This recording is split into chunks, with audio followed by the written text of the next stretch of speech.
নমস্কার বন্ধুরা, Piyali lifestyle with village ফুডে সকলকে স্বাগত জানাচ্ছি।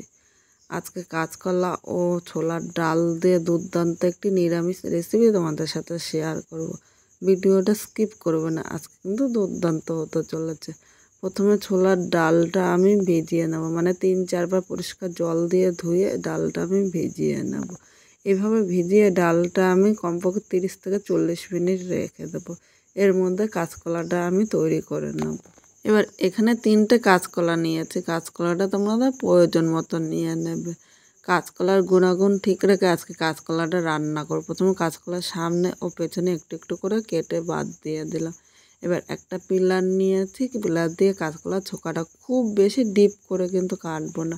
আর কাঁচকলার গুণাগুণ কিন্তু পরিপূর্ণ আজকে রাখবো। অনেকে কাঁচকলা সেদ্ধ করে রান্না করো, কিন্তু আজকে আমি সেদ্ধ করব না। এইভাবে একবার রান্না করে দেখতে পারো, খেতে কিন্তু দুর্দান্ত লাগবে। আর এইভাবে রান্না করে কেউ যদি একবার খায়, যে কোনো নিরামিষ দিন এই রান্নাটি কিন্তু বারবার করতে ইচ্ছে করবে। এখানে দেখো কাঁচকলাটা ভালো করে পরিষ্কার করে নিয়েছি।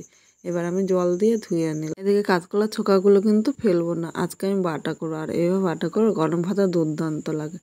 একইভাবে সব করা কাঁচকলা আমি এইভাবে আগে কেটে জলের মধ্যে ভিজিয়ে রাখবো। এরপর একটা গ্রেটার নিয়েছি, এই গ্রেটারের সাহায্যে কাঁচকলাটা গ্রেট করে নেব।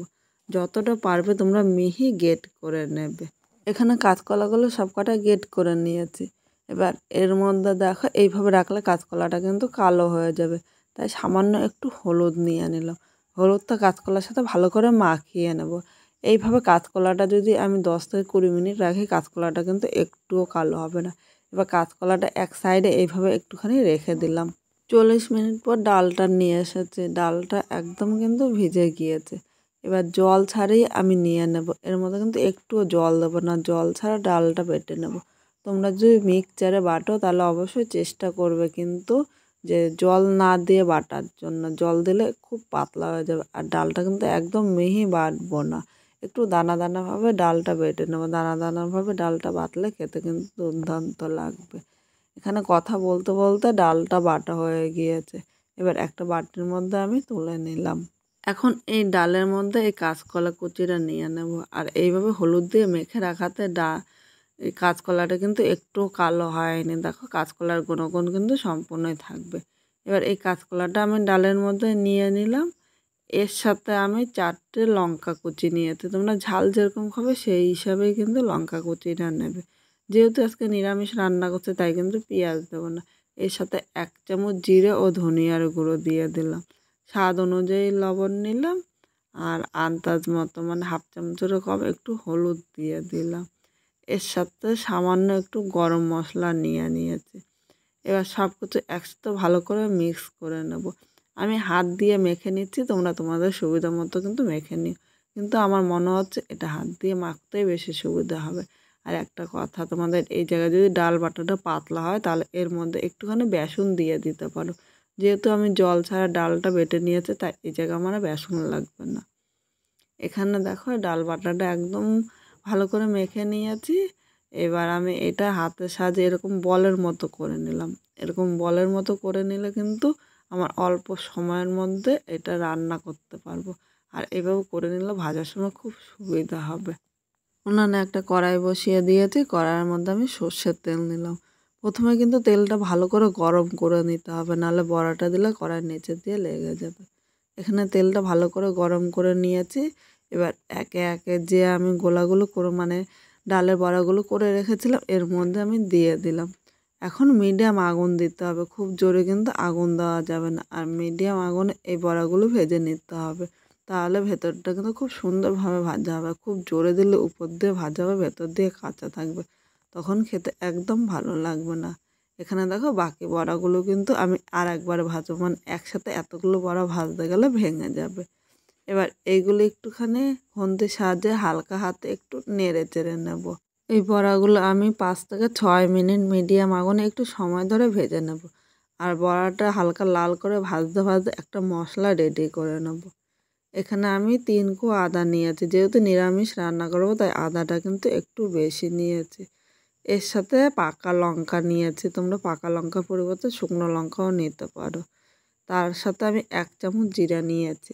এবার জিরা, আদা ও লঙ্কা আমি একসাথে বেটে মশলাটা বাটা হয়ে গিয়েছে, এবার একটা বাটির মধ্যে আমি তুলে নিলাম। আর বাটার মশলার স্বাদে কিন্তু আলাদা হয়। এখানে মশলাটা বাটতে বাটতে দেখো বড়াগুলো কিন্তু লাল করে ভেজে নিয়েছি। এবার আমি তুলে নিলাম। একইভাবে কিন্তু সব বড়া আমি ভেজে নিয়েছি। আর এইভাবে বড়াটা ভেজে তোমরা কিন্তু ডালের সাথেও খেতে পারো। এইভাবে বড়াটা খেতেও কিন্তু দুর্দান্ত লাগবে। এদিকে কড়াইতে কিন্তু অনেকটাই তেল আছে, তাই আলাদা করে আমি তেল দেবো না। এখানে একটা শুকনো লঙ্কা সম্বাদ দিয়ে দিলাম, আর একটা তেজপাতা আমি দিয়ে দিলাম। 2 সেকেন্ড ভেজে নেব।